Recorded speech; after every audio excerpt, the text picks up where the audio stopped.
안녕하십니까. 축구팬 여러분의 가슴을 뛰게 할 김준석입니다. 미국 원정 2연전이 끝났습니다. 1승 1무. 표면적인 성적만 보면 분명 박수 받을 만한 결과입니다. 많은 분들이 이만하면 됐다며 안도의 한숨을 내쉬고 계시죠. 하지만 여러분, 바로 그 생각이, 그 안도감이 우리 대표팀의 발목을 잡을 가장 위험한 독이 될 수 있다는 사실을 아십니까? 우리는 지금 거대한 환상을 보고 있는 겁니다. 단 한 명, 월드 클래스라는 이름에 걸맞은 단 한 명의 선수가 만들어낸 눈부신 빛이 그 뒤에 가려진 나머지 10명의 치명적인 문제점들을 완벽하게 숨겨버리는 무서운 신기루를 말입니다. 오늘 저 김준석은 이 달콤한 환상 뒤에 숨겨진 뼈아픈 진실을 여러분과 함께 정면으로 마주하고자 합니다. 이번 미국 원정 우리는 홍명보 감독의 새로운 실험과 도전을 기대했습니다.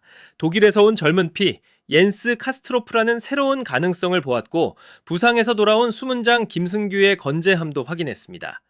분명 표면적으로는 의미 있는 수학이었습니다.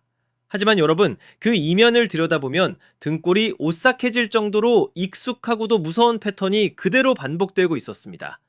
미국전 답답했던 영의 균형을 깨고 팀의 승기를 안겨준 선수가 누구였습니까? 바로 손흥민이었습니다. 멕시코전은 더 심각했습니다.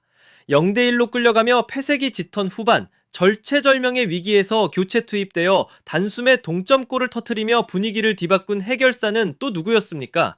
역시 손흥민이었습니다.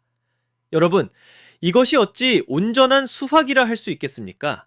이것은 명백한 경고음입니다. 9개월 앞으로 다가온 월드컵을 향해 아주 시끄럽고도 절박하게 울리고 있는 경고음 말입니다. 자, 이제부터는 손흥민이라는 눈부신 태양 뒤에 가려진 우리 대표팀의 균열을 하나씩 아주 냉정하게 파헤쳐 보겠습니다. 먼저 월드컵 아시아 예선 기록이라는 냉혹한 숫자부터 보시죠. 우리 주장 손흥민은 무려 10골을 터뜨리며 아시아 전체 득점 2위에 올랐습니다. 정말 대단한 기록입니다. 하지만 여러분, 정작 이 명단에 없는 이름이 우리에게 더 큰 충격을 줍니다. 바로 우리의 영원한 라이벌 일본입니다. 전 세계에서 가장 먼저 월드컵 본선행을 확정지은 일본, 그러나 득점 순위 상위 5위권에 단 한 명의 이름도 올리지 못했습니다.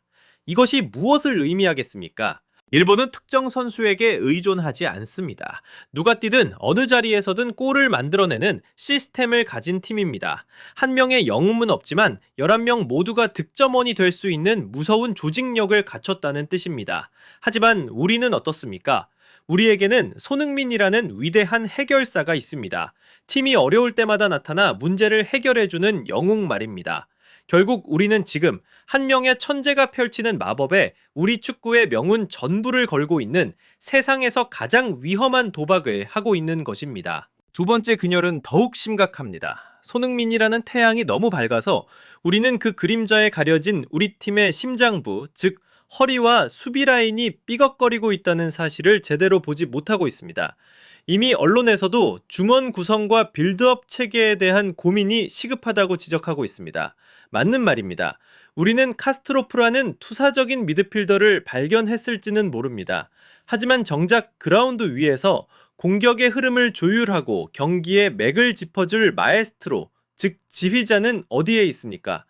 멕시코전에서 상대가 강하게 압박해 들어오자 우리 진영에서부터 어이없는 패스미스가 수차례 나오며 스스로 위기를 자초했던 장면 생생히 기억하실 겁니다. 도대체 수비 숫자를 늘리는 쓰리백 전술은 왜 쓰는 겁니까? 후방에서부터 안정적으로 공을 지키고 전방으로 원활하게 연결하기 위함이 아닙니까?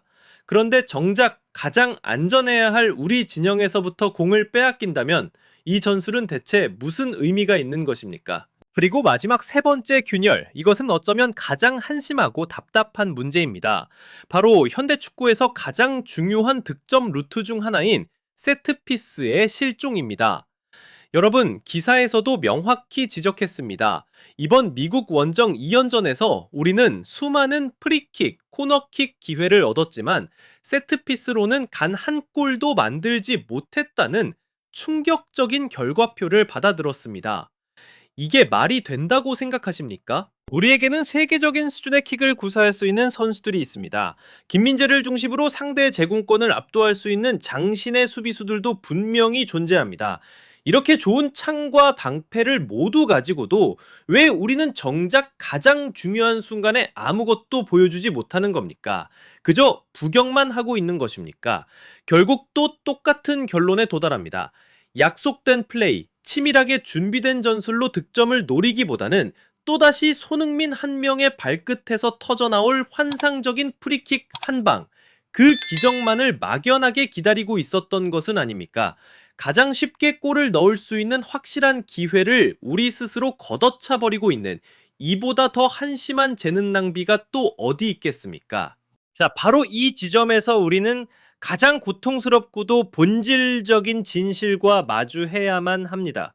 손흥민의 눈부신 활약이, 그의 영웅적인 존재감이 우리 대표팀에게는 해결책이 아니라 오히려 문제 그 자체일 수 있다는 이 무서운 역설 말입니다. 왜냐고요? 손흥민이라는 위대한 선수가 기적처럼 팀을 위기에서 구해낼 때마다 홍명보 감독과 우리 선수들은 우리 시스템의 근본적인 문제를 해결하려 노력하는 대신 그래도 괜찮다, 결국엔 손흥민이 있다는 달콤하고도 치명적인 안일함에 빠져들게 되기 때문입니다. 하지만 여러분, 절대 괜찮지 않습니다. 결코 괜찮을 리가 없습니다. 우리는 지금 배 곳곳에 구멍이 뚫려 시시각각 물이 차오르는 배를 타고 월드컵이라는 거친 바다로 향하고 있는 것과 같습니다. 그런데도 섬원들은 구멍을 막을 생각은 않고 그저 위대한 선장 한 명이 혼자서 모든 물을 다 퍼내줄 것이라는 헛된 환상에만 빠져 있는 꼴입니다. 자, 이제 우리의 시선을 9개월 뒤 북중미 월드컵 본선 무대로 한번 옮겨보겠습니다. 그곳에서 우리를 기다리는 상대는 더 이상 전력을 시험하는 평가전 상대가 아닙니다. 각 나라의 축구적인 자존심과 운명을 짊어진 세계 최고의 수비수들입니다. 그들은 바보가 아닙니다. 그들의 전술 노트 첫 페이지에는 분명 이렇게 적혀 있을 겁니다. 대한민국을 잡으려면 손흥민부터 지워라. 2명, 아니 3명의 수비수가 경기 내내 그림자처럼 손흥민을 쫓아다니며 그를 철저하게 고립시키고 그의 발을 꽁꽁 묶어버릴 것이 불보듯 뻔합니다. 바로 그때 우리의 유일무이한 해결사가 그렇게 무력화되는 바로 그 순간, 과연 누가 나타나서 그 역할을 대신해 줄 것입니까? 누가 대한민국의 공격을 이끌고 대체 누가 골을 넣어줄 것입니까? 질문에 대한 대답은 소름 끼치는 침묵뿐입니다. 왜냐하면 너무나도 안타깝고 불안하게도 지금의 우리에게는 그럴듯한 플랜 B가 전혀 존재하지 않기 때문입니다. 결국 모든 문제의 근원은 한 선수가 아닙니다. 특정 전술도 아닙니다. 그보다 더 깊숙한 곳에 자리 잡은 우리의 생각, 바로 그 생각이 문제입니다. 한 명의 영우블리우지에게 모든 것을 기대고 마는 이 위험천만한 의존적인 생각 말입니다. 이제 우리는 이 잔인하고도 본질적인 질문에 정직하게 답해야만 합니다. 손흥민은 과연 우리 대표팀을 위기에서 구원하는 구세주입니까? 아니면 그의 위대한 존재가 역설적이게도 나머지 선수들의 투쟁심과 창의력을 서서히 갉아먹으며 팀 전체를 병들게 하는 달콤한 독이 되고 있는 것은 아닙니까? 여러분, 만약 이 생각의 뿌리, 이 의존적인 태도 자체를 근본적으로 바꾸지 않는다면 9개월 뒤 우리가 마주할 월드컵에서의 결과는 보지 않아도 너무나 뻔한 실패일 수밖에 없습니다. 오늘 제가 드린 이 쓴소리는 비난을 위한 비난이 아닙니다. 우리 축구를 너무나도 사랑하는 한 명의 팬으로서 그 답답하고 안타까운 마음에 드리는 고언입니다. 물론 이번 원정에서 카스트로프의 등장과 같은 분명한 수확도 있었습니다. 하지만 우리는 그보다 훨씬 더 무겁고 시급한 숙제를 떠안게 되었다는 사실을 결코 잊어서는 안 됩니다. 그리고 홍명보 감독에게 주어진 가장 어려운 숙제는 단순히 황인범의 중원 파트너를 찾는 것과 같은 기술적인 문제가 아닙니다.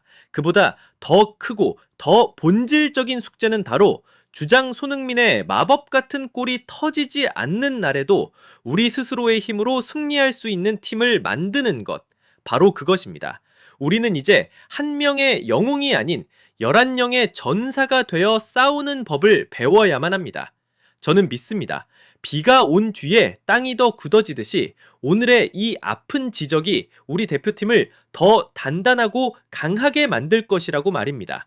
왜냐하면 우리 모두는 대한민국 축구를 진심으로 사랑하기 때문입니다. 제 이야기는 여기까지입니다. 여러분의 생각은 어떠십니까? 우리 대표팀 정말 손흥민 선수에게 너무 많이 의존하고 있는 걸까요? 여러분의 날카로운 의견을 아래 댓글로 남겨주십시오. 오늘 분석이 마음에 드셨다면 좋아요와 구독 버튼 잊지 마시고요. 가장 뜨거운 축구 분석 풋볼파이어의 김준석이었습니다. 다시 뵙겠습니다.